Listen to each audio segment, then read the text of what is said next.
പ്രഷറിന്റെ മരുന്ന് കണ്ടിന്യൂ ചെയ്താൽ മതി. ചന്ദ്രികയാ, നീ നാട്ടിൽ പോകുന്നു പറഞ്ഞിട്ട് പോയിട്ട് വന്നു. തമ്പുരാട്ടിക്ക് കണ്ണ് കാണില്ല എന്ന് പറഞ്ഞാൽ ആരും വിശ്വസിക്കില്ല. ഞങ്ങൾക്ക് രണ്ടാൾക്കും കണ്ണ് കാണാതായിട്ട് 10-24 വർഷമായില്ലേ, പരിചയമായി പോയി. കണ്ണിന്റെ സ്ഥാനം ഞങ്ങൾ ഗന്ധത്തിനും സ്പർശത്തിനും ശബ്ദത്തിനുമായിട്ട് പകുത്തു കൊടുത്തിരിക്കുക. ഒരിക്കൽ ഒരാളെ തൊട്ടാലോ കേട്ടാലോ അത് അങ്ങനെ തന്നെ മനസ്സിൽ പതിയും. പിന്നെ എത്ര കാലം കഴിഞ്ഞാലും അത് മറക്കില്ല. അങ്ങനെ ഒരു അനുഗ്രഹം ഈശ്വരൻ തന്നു. അവിടെ തമ്പുരാട്ടിയുടെ മുമ്പിൽ വെച്ച് പറഞ്ഞില്ലെന്നേ ഉള്ളൂ. ഒരു മേജർ അറ്റാക്ക് കഴിഞ്ഞതാ, മനസ്സിനെ നോവിക്കുന്ന ഒന്നും പറയരുത്. അങ്ങനെയൊന്നും പറയാറില്ല. ഡോക്ടർക്കറിയാലോ, 20 വർഷമായി അവൾ ആ മുറിയിൽ നിന്ന് പുറത്തിറങ്ങിയിട്ട്. ഒന്ന് ഇറങ്ങി നടക്കാൻ പറഞ്ഞാൽ എന്തിനാ, എല്ലായിടത്തും ഇരുട്ടല്ലേ എന്നാ ചോദിക്കുന്നത്. എല്ലാം ശരിയായിക്കോളും. ഞങ്ങളുടെ കുഞ്ഞുണ്ണി ഒന്ന് വന്ന് കിട്ടിയാൽ മതി. പേടിക്കാനൊന്നുമില്ല. എന്നാലും പ്രഷർ നോർമൽ ആകുന്നവരെ ചന്ദ്രിക അവിടെ നിൽക്കട്ടെ. अयो! अयो! हरामजादे! समझता क्या बात है आपको? मैं तुझे नहीं छोड़ूंगा। एक बार मुझे जेल से छूटे दे साले, मैं तेरी माँ को, तेरे बाप को, तेरे भाई को, तेरे बहन को सबको खत्म कर दूंगा। अबे छोड़ो मुझे। अयो अयो अयो! എന്താ പ്രശ്നം വക്കീലേ? ഒന്നും പറയണ്ട വക്കീലെ, ആ കേറ്റിക്കൊണ്ടുപോകാൻ അറിയില്ലേ? അത് ഗുപ്ത കൊലക്കേസിലെ നരസിംഹനല്ലേ? ആ, സിംഹത്തിന് ഇന്ന് ജാമ്യം കിട്ടി. പിന്നെന്തിനാ അയാളെ കൊണ്ടുവന്നത്? ജാമ്യത്തൊക്കെ കെട്ടി വെക്കാത്തോണ്ട് ബെയിൽ ക്യാൻസൽഡ് പോരെ. എന്റെ ഓഫീസിലെ പിയൂൺ ആ ഗോവിന്ദൻകുട്ടിയില്ലേ, ആ ചെറ്റയിടയിൽ കെട്ടിവെക്കാനുള്ള കാശ് കൊടുത്തു വിട്ടതാ. അവൻ അത് കൊണ്ട് മുങ്ങി. ഇപ്പൊ ഈ ചിങ്ക എന്നെ പിടിച്ച് വിഴുങ്ങുമെന്നാ പറയുന്നത്. എടോ, അയാളെ തനിക്കറിയാമോ? അയാൾ 8 കൊല ചെയ്താ. അതാ അയാൾ വിളിച്ചു പറഞ്ഞുകൊണ്ട് പോയത്. അയാളുടെ ജാതകത്തിൽ 9 കൊലയ്ക്ക് സ്കോപ്പ് ഉണ്ട്. എന്നാ അയാൾ തന്നെ തട്ടി. ചിങ്ക അകത്തുനിന്ന് ഇറങ്ങുമ്പോ ഞാൻ പുറത്തുണ്ടായിട്ട് വേണ്ടേ? താനോടെ പോകും. ആ ഗോവിന്ദൻകുട്ടിയെ കൊന്നിട്ട് അയ്യോ അകത്ത് പോകും. അദ്ദേഹം തീരുമാനിച്ചുറപ്പിച്ച കാര്യമാണ്. സാറോട് ഉണ്ടായിരുന്നോ? കോട്ടിട്ടുണ്ട്, ആളറിഞ്ഞില്ല. Good morning. അയാൾ പറഞ്ഞിട്ട് പോണ കേട്ടു, തന്നെ കൊല്ലുമെന്ന്. അതൊന്നും നടക്കാൻ പോകുന്നില്ല. മുതലാളി എന്റെ കൂടെ ഉള്ളപ്പോ അവൻ എന്നെ ഒന്നും ചെയ്യില്ല, അതെനിക്കറിയില്ലേ. അതല്ല, അതിനുമ്പ് തന്നെ ഞാൻ കൊല്ലും. എന്തിനാ? ഇവിടെ താനൊക്കെ ഈ ഭൂമിക്ക് ആവശ്യമില്ലാത്തൊരു ഭാരമാണ്. I am only 80 kilos. ഇവിടെ തന്നെ എടോ കണ്ണുണ്ടൂടെടോ. ഇപ്പൊ കാണാം. ഇവിടെ തന്നോട് ഞാൻ പണ്ടേ പറഞ്ഞിരുന്നില്ലേ, ഏതെങ്കിലും ഒരു ബാങ്കിൽ കള്ളപ്പേരുടെ അക്കൗണ്ട് തുടങ്ങി എനിക്കൊരു ലോക്കർ എടുത്ത് തരണമെന്ന്. അക്കൗണ്ട് തുടങ്ങാൻ കാശില്ല. അതിന്റെ ഇടയിലാണ് ജാമ്യം കയറി ജാമായി പോയത്. സാരമില്ല, ഞാൻ സാറിന് ലോക്കപ്പിലാക്കാം. അല്ല, ലോക്കർ എടുത്ത് തരാം. നാളെ അവസാനത്തെ ദിവസമാണ്, തെറ്റിക്കാൻ തന്നെ വെച്ചേക്കൂല. ഗോവിന്ദൻകുട്ടി, അയാളെ കണ്ട കിഴക്കേ വരാന്തയിൽ നിന്ന് പൂജ ചെയ്യുന്നു. ഭഗവാനെ, ഭഗവാൻ, ഇന്നക്ക് 36 ദിവസമായി. 41 ദിവസം ധ്യാനം കഴിഞ്ഞാല് ബ്രാൻഡി കണ്ട കലി കയറും. അപ്പൊ വിസ്കിയോ? മദ്യം കണ്ട കലി കയറും. അതെന്നെ ചേട്ടനെ സമ്മതിച്ചിരിക്കുന്നു. അവാര മനഃശക്തി തന്നെ. ഭഗവാനെ, ഇയാളെ ഒരു ഒടുക്കത്തെ പൂജ. തീപ്പെട്ടി വെച്ച കാണൂല. ഉള്ള തിരിയും വിളക്കും ഒക്കെ കത്തിച്ച് തീപ്പെട്ടി മുഴുവൻ തീർക്കും.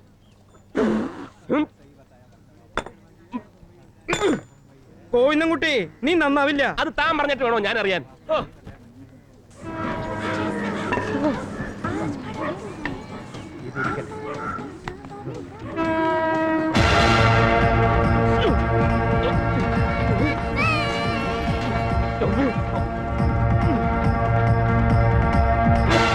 ചേട്ടാ, എന്റെ ഭാര്യ അല്പം സുന്ദരിയായപ്പോയതുകൊണ്ട് ചിലരൊക്കെ എന്റെ വാതൊക്കെ കിടന്ന് കറങ്ങുന്നുണ്ട്. എന്താ ഇപ്പൊ ചെയ്യുക? ഇത്തിരി ആസിഡ് എടുത്ത് ആ സുന്ദരിയുടെ മുഖത്തൊഴുക്കി. അപ്പൊ അവളുടെ സൗന്ദര്യം പോയി കിട്ടും. തനിക്ക് സമാധാനമല്ലേ വേണ്ടു? കാലത്ത് എഴുന്നേറ്റ് ഓരോരുത്തർമാർ വരും. അമ്മ സുന്ദരിയാണ്, പെങ്ങള് ചരക്കാണ്, അച്ചാച്ചൻ അമ്മാമനെ കൊണ്ടുപോകും. ആ ഗോവിന്ദൻകുട്ടി മുറിയിലുണ്ടോ? അവനൊരു തീപ്പെട്ടിക്കുള്ളി അന്വേഷിച്ച് തെണ്ടി ഇറങ്ങാനുണ്ടു. താൻ അവനെ കണ്ടാ പറഞ്ഞേരെ, ഞാൻ അവനെ കണ്ടാ എടുത്ത് കോണ കൊടുക്കുന്നു. കോണകെടുക്ക്. അങ്ങനെ ഒരു സാമാനം ഉണ്ട്, കാണണോ? വേണ്ട. എന്റെ കാര്യം എന്തായി? എന്താവാൻ? 41 ദിവസം കഴിഞ്ഞ് തമ്പുരാനെ കണ്ട് സമസ്ത അപരാധം പറയും. അദ്ദേഹം ക്ഷമിക്കും. അവൻ എങ്ങോട്ട് പോയടോ? കാളയെ കയറി ഊരി വിടുന്ന പോലെ കാലത്ത് വിടുന്ന് പോകും. താൻ ആ ബസ് സ്റ്റാൻഡിലെങ്ങാൻ പോയി നോക്ക്.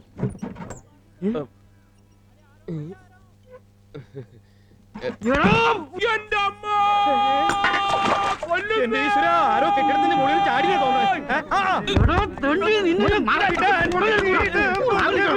എന്താ കാര്യം? പറയാൻ പറ്റില്ല. നെഞ്ചത്ത് കയറി എന്ന് പറയണോ? എന്താ കാര്യം എന്ന് പറയണോ? അതല്ല, നാണം കെട്ട കേസാ. എവരോ ഇയാളുടെ ഭാര്യയും കൂടെ. നിനക്ക് ചെയ്യാല്ലേ? അവന്റെ പല്ല് കുത്തി മണപ്പിച്ച് നാറ്റ കേസാക്കണ്ട. കാര്യത്തിന്റെ ഗൗരവം എത്രയുണ്ടെന്ന് മനസ്സിലാക്കിയിട്ട് ഒരു തീരുമാനം എടുക്കുന്നതാണ് എല്ലാവർക്കും നല്ലത്. കാശ് കൊണ്ടുവന്നിട്ടുണ്ടോ? കാശു ആ ബാഗിലായിരുന്നു. പോലീസ് സ്റ്റേഷനിൽ കംപ്ലൈന്റ് കൊടുത്തിട്ട്. അതൊന്നും പറഞ്ഞിട്ട് കാര്യമില്ല. തന്റെ ജോലിയും വിസയും റെഡിയാ. പക്ഷെ കാശില്ലാതെ ഒന്നും നടക്കില്ല. സാർ ആ അടുത്ത ആളെ വിളിക്കേ. സാർ തന്റെ ക്വാളിഫിക്കേഷൻ കണ്ടാ വിളിപ്പിച്ചത്. അടുത്ത 21-ാം തീയതി വരെ സമയമുണ്ട്. അതിനകം കാശ് കൊണ്ടുവന്നാ മതി. സാർ ഞാൻ പോടോ സാർ. ഓ വെറുതെ ആളെ മെനക്കെടുത്താതെ. ആ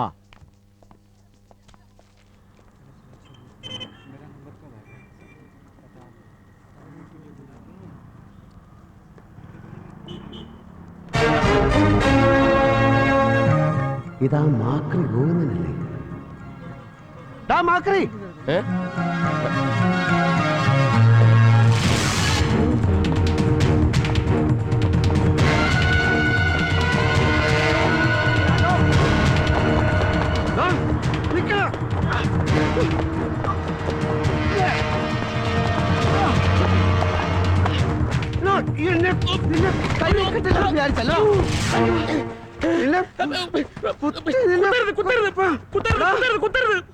കുത്തി നിന്റെ കൊടലെടുത്ത് മാലയിട്ട് ഞാൻ തുള്ളും.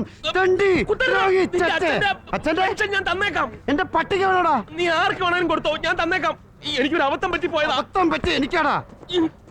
ഓർമ്മയുണ്ടോടാ? ട്രഷറിയിൽ നിന്ന് അച്ഛന്റെ പെൻഷൻ കാശും വാങ്ങി പുറത്തിറങ്ങിയ ഞാൻ കൊട നിവർക്കാൻ വേണ്ടി ഒരു നിമിഷം ആ കാശ് നിന്നോടൊന്ന് പിടിക്കാൻ പറഞ്ഞു. ഞാൻ കൊട നിവർക്കുന്ന സമയം നോക്കി ആ കാശും കൊണ്ട് നീ ഏതോ ഫാസ്റ്റ് പാസിന് കയറി എങ്ങോട്ടാ പറഞ്ഞു. പിന്നെ ഞാൻ നിന്നെ കാണുന്നത് ഇവിടെ വെച്ചാ. ആ ഒരു മാസം എന്റെ വീട്ടുകാര് അരവേറലാടാ കഴിഞ്ഞതറിയോ? ആ നിന്നെ ഞാൻ ഓർമ്മയുണ്ട്. അന്നത്തെ എന്റെ അവസ്ഥ നിനക്കറിയായിരുന്നല്ലോ. കട്ടോ മോട്ടിച്ചോ നാട് പിടിയല്ലാതെ വേറെ വഴിയില്ലായിരുന്നു. നടന്നതൊക്കെ നടന്നു. നിനക്കിപ്പോ എന്നെ കുത്തണ കുത്ത്, കൊല്ലണ. ഇപ്പൊ നിന്നെ കൊല്ലുന്നതിലും നല്ലത് ഞാൻ സ്വയം കുത്തി ചാവുന്നതാ. അതാ എന്റെ ഗതി.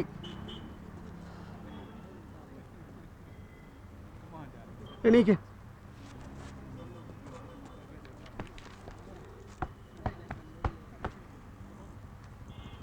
എന്തായാലും എന്റെ അച്ഛന്റെ പെൻഷൻ കാശ് കൊണ്ട് നീ ഇത്രയും വലിയ ആളായില്ലേ. ആ നന്ദി എന്നോട് കാണിക്കാനുള്ള ഒരു അവസരം ഞാൻ തരാം. നീ വിചാരിക്കുന്നത്ര വലുതൊന്നും ആയിട്ടില്ല. ഈ കോട്ടും സൂട്ടും ഉൾപ്പെടെ എല്ലാം വാടകയ്ക്കാ. അപ്പൊ ഇത്ര നാൾ ഇവിടെ ചില ചെറിയ തട്ടിപ്പുകളൊക്കെ നടത്തി നോക്കി, രക്ഷയില്ല. അപ്പോഴാണ് ഈ ജോലിയോട് കൂടിയ വിസയെ പറ്റി കേട്ടത്. ഒരുത്തിന് ജാമ്യം കിട്ടാൻ ഓഫീസിൽ നിന്ന് തന്നയിച്ച പണം പറ്റിച്ച് ഫസ്റ്റ് ഇൻസ്റ്റാൾമെന്റ് അടച്ചു. ഇനി എങ്ങനെയെങ്കിലും ബാക്കി കൂടെ അടച്ച് ഈ നാട്ടിൽ നിന്ന് രക്ഷപ്പെടണം. ഇപ്പൊ അത്രേ ചിന്തിക്കുന്നുള്ളൂ. അതിന് ഞാനൊരു കടുങ്കൈ ചെയ്യാൻ പോവാ. എന്താ? അതൊക്കെ പിന്നെ പറയാം. താല്പര്യമുണ്ടെങ്കിൽ നിനക്കും കൂടാം. എന്ത് ചെയ്യണമെന്നൊരു പിടിയും കിട്ടാത്ത നിലയിലാണ് ഞാൻ. കടക്കാരെ കൊണ്ട് പൊറുതുമുട്ടിയപ്പോ അമ്മ അടുക്കള ജോലിക്ക് വരെ പോകാൻ തുനിഞ്ഞതാ. പിന്നൊന്നും ചിന്തിച്ചില്ല. വേറെ നിവൃത്തിയില്ലാത്തോണ്ട് ചെയ്തതാ മോനെ. നിവൃത്തിയില്ലാന്ന് പെണ്ണിനെ എന്റെ തലയെ കെട്ടി വെക്കുമ്പോൾ ആലോചിക്കണമായിരുന്നു. ആദ്യം കാശ് തരാന്ന് പറഞ്ഞു, അത് കിട്ടിയില്ല. പിന്നെ വീട് തരാന്ന് പറഞ്ഞു, ഇപ്പൊ അതും പണയം വെച്ചു. ജോലിയോട് കൂടിയ വിസയാണ്. 1 ലക്ഷം രൂപയ്ക്ക് ഇപ്പൊ ഞാൻ എവിടെ പോവാനാ? ജോലി കിട്ടിയ 2 വർഷത്തെ ശമ്പളം മതി ഈ കടം വീട്ടാൻ. അപ്പൊ ഒരു കാര്യം ചെയ്യാം, കടമൊക്കെ വീട്ടി കാര്യങ്ങളൊക്കെ ശരിയാണവരെ പെണ്ണിവിടെ നിൽക്കട്ടെ. ആ നിന്നോട്ടെ. അപ്പൊ എന്റെ ജീവിതത്തെക്കാൾ ഏട്ടന് വലുത് ഏട്ടന്റെ വിസയാണല്ലേ? വിസ വാങ്ങി ദുബായിൽ പോയി കൊട്ടാരം കെട്ടി വാഴാനല്ല ഞാൻ പോകുന്നത്. എന്തെങ്കിലും പണി ചെയ്ത് 10 കാശുണ്ടാക്കിയില്ലെങ്കിൽ ഈ വീടും പറമ്പും കൂടെ കടക്കാർ കൊണ്ടുപോകും. നിന്റെ അമ്മയും പെങ്ങളും ചേട്ടനും കൂടെ തെരുവിലിറങ്ങി തെണ്ടേണ്ടി വരും. അത് കാണാനാണ് നിനക്ക് മോഹമെങ്കിൽ ഞാൻ പോണില്ലെന്ന് വെക്കാം. വിധി ഇപ്പൊ എന്നെ ഇവിടെ കൊണ്ട് നിർത്തിയിരിക്കുക. ഇനി എന്തെന്നൊരു ചോദ്യമായിട്ട്.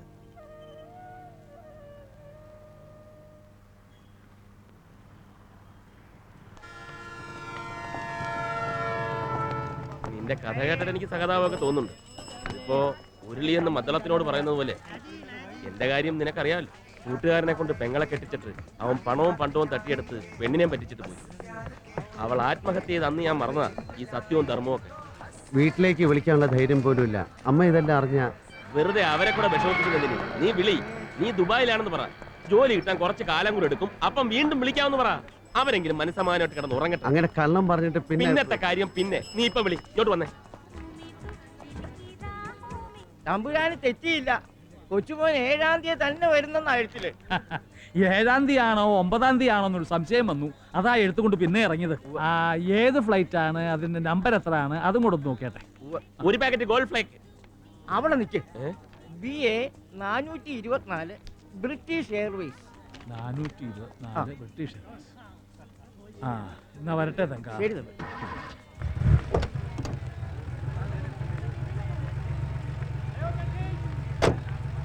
വിവരക്കേട് നിന്റെ കൂടപ്പുറപ്പാ.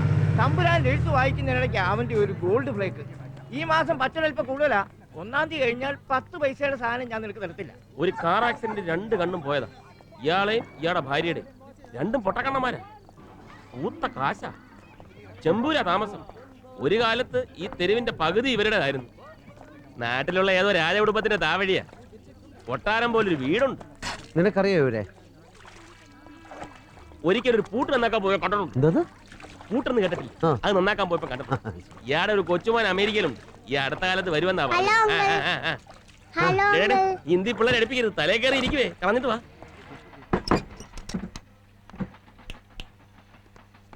ഈ ചെറിയ കുടിയാണ് ഗോവിന്ദൻകുട്ടി ചക്രവർത്തിയുടെ കൊട്ടാരം. നിനക്ക് വേണേ മൂലയെ കിടക്കാം. അപ്പൊ ഈ കട്ടില അതാ പൊതുവാളിന്റെ. അയാൾ ഏതോ അമ്പലത്തിൽ ഭജന ഇരിക്കാൻ പോയിരിക്കുക. എപ്പോഴാ വന്ന് കയറുന്നെന്ന് പറയാൻ പറ്റും. അല്ലെങ്കിൽ നിനക്ക് ഋത്തിക് റോഷന്റെ കൂടെ വരാന്തേ കിടക്കാം. ഋത്തിക് റോഷനാ? ആ, അപ്പുറത്തെ ചാവാലിപ്പട്ടിക്ക് പിള്ളേരിട്ടിരിക്കുന്ന പേരാ. അപ്പൊ കക്കൂസും കുളിമുറിയൊക്കെ? കുളി നമ്മളിപ്പോ കണ്ട ടാങ്കിലാവും. കക്കൂസ് ഇതിന്റെ പുറകിൽ ഒരു റെയിൽവേ ട്രാക്ക് ഉണ്ട്. അതിന്റെ പുറത്ത് കയറി ഇരുന്നാ മതി. അയ്യേ, അയ്യോ മൊത്തമൊന്നും വിളിച്ചിട്ട് കാര്യമില്ല. ഇത് ബോംബെയാണ്. ഇവിടെ ഇത്രയും സൗകര്യം കിട്ടുന്നത് തന്നെ മഹാഭാഗ്യവന്മാരുടെ ലിസ്റ്റിൽ പെട്ടതുകൊണ്ടാ. 2 എണ്ണം അടിച്ചിട്ട് ചെകുത്താനെ പ്രാർത്ഥിച്ചിട്ട് ഉറങ്ങാൻ നോക്കും. ചെകുത്താനെ? അതേടാ, ഇക്കാലത്ത് ദൈവത്തിനെ ഒന്നും പ്രാർത്ഥിച്ചിട്ട് ഒരു കാര്യമില്ല. ഇപ്പൊ ചെകുത്താനാ സ്ട്രോങ്. വക്കീലെന്ന് പറഞ്ഞ് വെറുതെ നടക്കുക. കാശിന് വകയില്ല. പോക്കുവരവിന്റെ ചെലവ് കൂടി ഞാൻ കൊടുക്കണം. പ്രായം കുറഞ്ഞ ഒരുത്തനെ വളച്ചെടുത്തുന്ന് ചീത്ത പേര് എനിക്ക്. അതിലിത്തിരി സത്യമില്ലേ സാവിത്രി അമ്മേ? അച്ഛന്റെ അസിസ്റ്റന്റ് വക്കീലെന്ന് പറഞ്ഞിവിടെ നിന്നപ്പോ ഈ നമ്പീസച്ചൻ കോടതി വരാന്ന് കണ്ടിട്ടില്ല. ചായ അച്ഛൻ മരിച്ചപ്പോ ഞങ്ങൾ കാണായിട്ട് ഒരാൾ വീട്ടിൽ വേണല്ലോ എന്ന് കരുതി ഇവിടെ നിർത്തിയതാ. അങ്ങനെ പറഞ്ഞു കൊടുക്കുമ്പോളെ അല്ല, തമ്പുരാൻ തന്നെ പറ. വല്യത്തം വക്കീലുമായിട്ടുള്ള ബന്ധം കൊണ്ടല്ലേ ഇന്നും തമ്പുരാൻ വരെ ഇയാളെ സഹിക്കുന്നത്. എനിക്കങ്ങനെ കേസൊന്നുമില്ലല്ലോ. ആ, കുഞ്ഞുണ്ണി ഈ ആഴ്ച അമേരിക്കയിൽ നിന്ന് വരും.